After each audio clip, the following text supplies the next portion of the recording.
Hi, I'm Eva Dolstra from the Netherlands. Hi, and I'm Laura Bakotić from Germany. Welcome to our Erasmus Guide of 2019. A TV magazine produced by international students who study journalism here in Zagreb.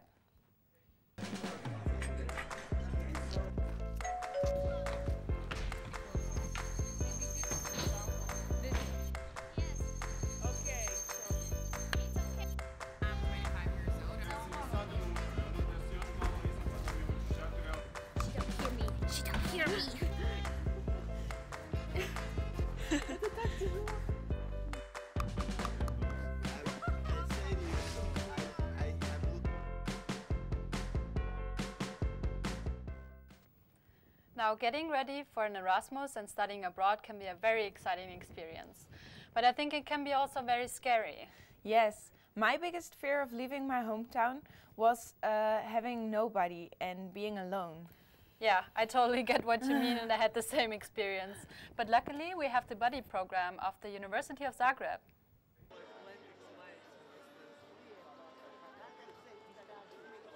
Being a foreign student in a new city can be very overwhelming. You are suddenly surrounded with people speaking a different language and buildings you don't recognize. You are trying to figure out where to go and how to even get there. Marina, who came to Zagreb from Spain, decided to make her experience easier by getting a local buddy through the Brody program. It can be very useful and very helpful because that local people knows everything and knows much more than tourist people or other Erasmus students. And I knew that I would need help. So I find the Brody program in a WhatsApp group.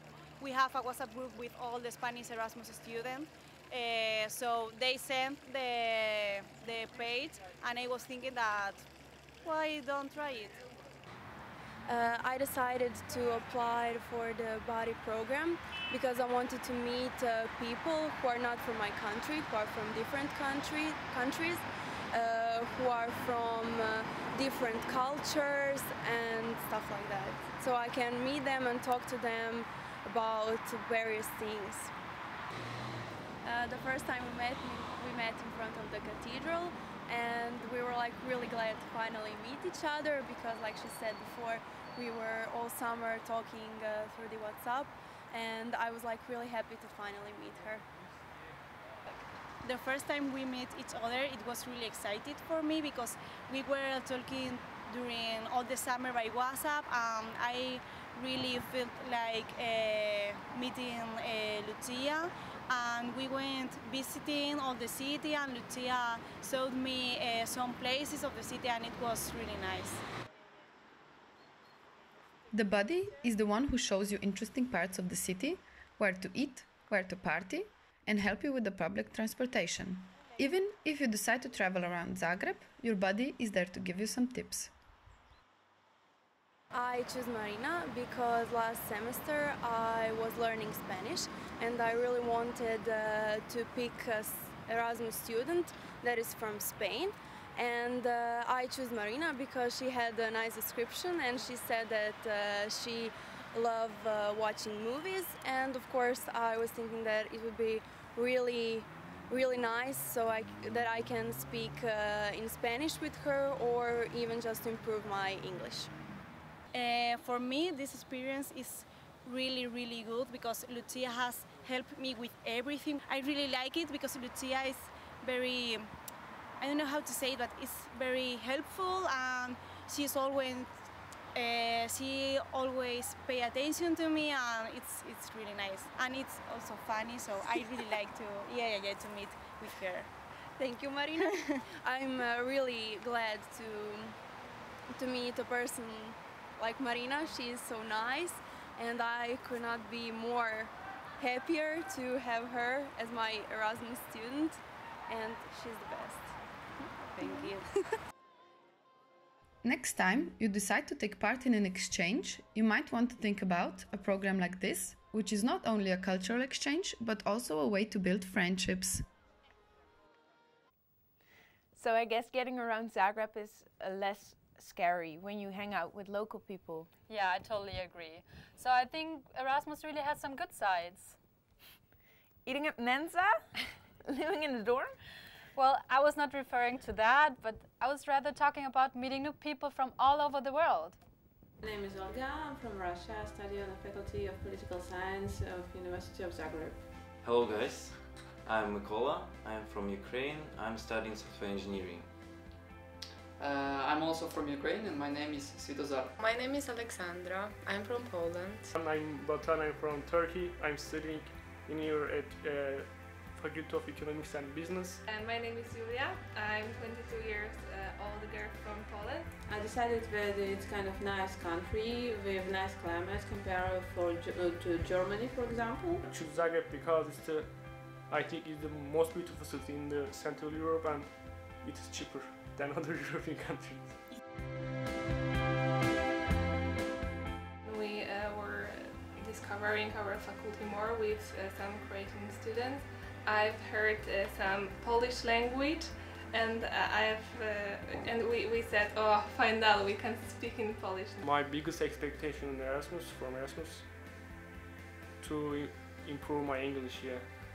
Since I really like my faculty, I decided that I definitely need a hoodie of my faculty.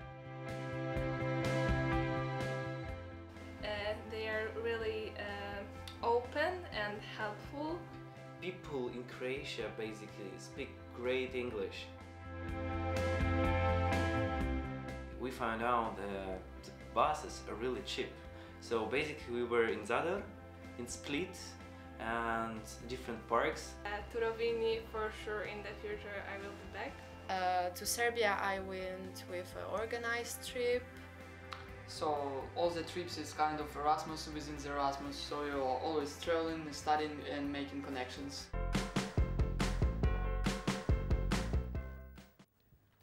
Did you get used to the Croatian coffee culture? Well, I kind of did, but I think, or I guess it's not so much about the coffee, but about the people you hang out with. Okay, and can you tell me how to order a coffee in Croatian? Well, nice try, Eva, but I'm not talking in Croatian right now. And actually the two of us made a story about how I'm struggling with the Croatian language here. It was a lot of fun. Bog, ja sam Laura Bakotić.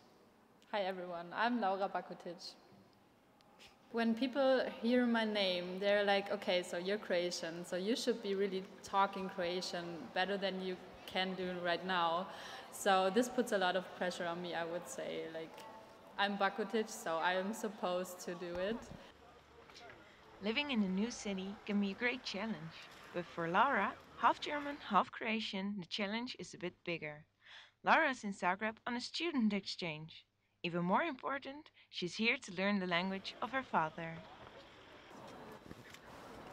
Ušla u 16 RFC, kurve I gosti. To je ništa za mene. Well, first of all, I think I have or in my head there's a lot of pressure since I have this feeling that I'm half Croatian already, so I was supposed to pronounce things, of course, correctly, but like really in Croatian way because I'm Croatian. So this is maybe the thing that is the hardest for me to try. Laura's father settled in Germany in the 70s. He was a typical Gastarbeiter, as Germans called people who came there to work. She was spending her summer with her father's family, but that was not enough. So I really think I missed some times with my family, and I missed some situations. I didn't quite get all of the conversations with my family in Croatia. So I really want to keep up with that part of my identity, and also I would love to talk to my relatives in Croatian, of course. To study the language, Laura goes to Croaticum every day. It's an institution specialized in teaching Croatian as a second or foreign language, and it's situated at the Filozofski Fakultet, Lauren's exchange university. Profesija sestra, što ona nosi? On ima ružan majicu. Ružnu majicu, ugly shirt. No, not Zato što ružan, znači ružan ugly. is ugly, but I was trying to say rosé. Aha, ružičast. Okay, Ružičast. The palatals and all that, and I'm really shy to say things like that loudly, so people really hear my mistakes if I make some. And I hope that I will get rid of this kind of habit, like going down with my voice as soon as I don't know a thing, or even switching into English because I think it's more comfortable for me. I really want to push myself into the situation. Croaticum is attended by international people, but also by descendants of Croatian immigrants, just like Laura. My name is Alex Franulovic da Costa, but in Brazil it's Franulovic.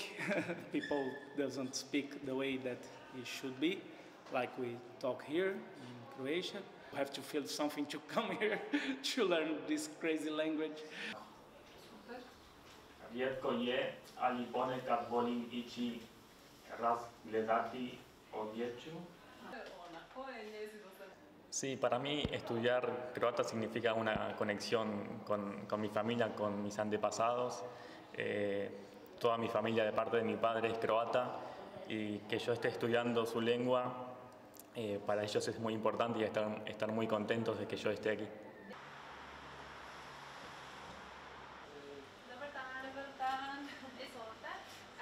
Molim vas, ukta od čokolade, može? Još nešto? Hvala.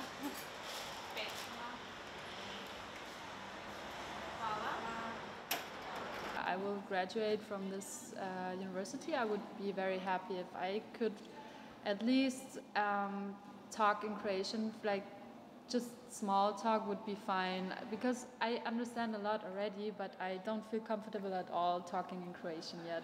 From day to day, Laura is struggling with the Croatian language, but soon she will master the hardest part and learn how to pronounce the Croatian palatals. Na štriku se suši šareni šosić.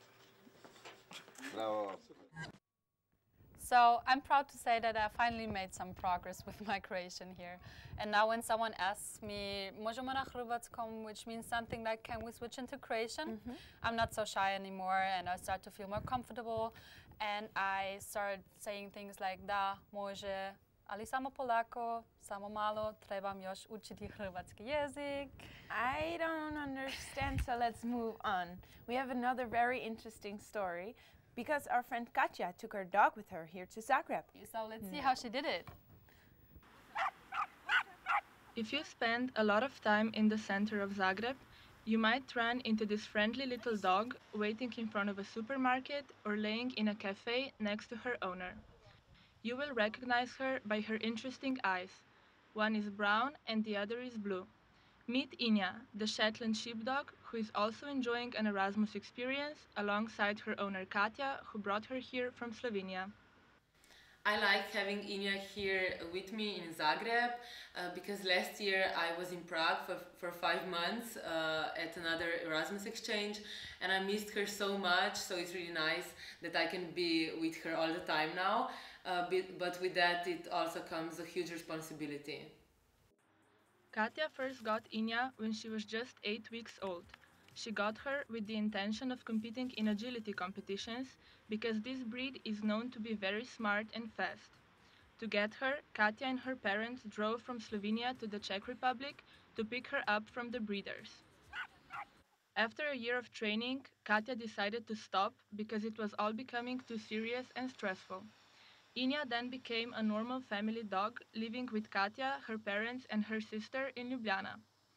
This exchange is the first time that Katja is taking care of Inja completely on her own. It's a good thing that I'm never bored, but at the same time I have to walk her 4 times a day, feed her 2 times a day, and make sure that she's not home alone for too long. Having a dog means that Katja has to wake up earlier than most students, sometimes even at 6 a.m. to walk Inya before class. She spends most of the time with her and takes her almost everywhere she goes. In the afternoon, they spend most of the time walking around the city, playing together or relaxing at their flat, together with Katja's flatmate. For me, having Inya here means that I can't just randomly decide to have a coffee after class, because I have to plan everything in advance to make sure she's not going to be alone for too long. For me, having a dog here is a bit easier because I have a car and Ljubljana is just less than 2 hours away. So if I want to come home and I don't know, leave her at my parents' house for 2 days, I can do that. But I wouldn't necessarily recommend it to other people who come here by plane, because it's so much more complicated and it takes a lot more work and money to do it. As you can see, taking care of an animal during your exchange is not easy and requires a lot of dedication. But if you are able to commit to it, a fluffy friend can make your Erasmus experience even more special.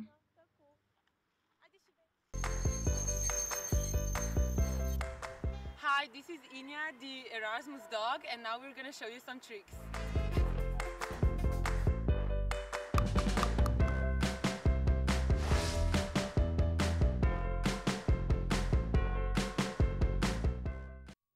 Wow, I really miss my dog right now too. And unfortunately, Inya was already the last thing we had to show you. Thank you for watching. See you next time. Bye. Thank you. Bye. Vidimo se. Dag. Adios. Ciao.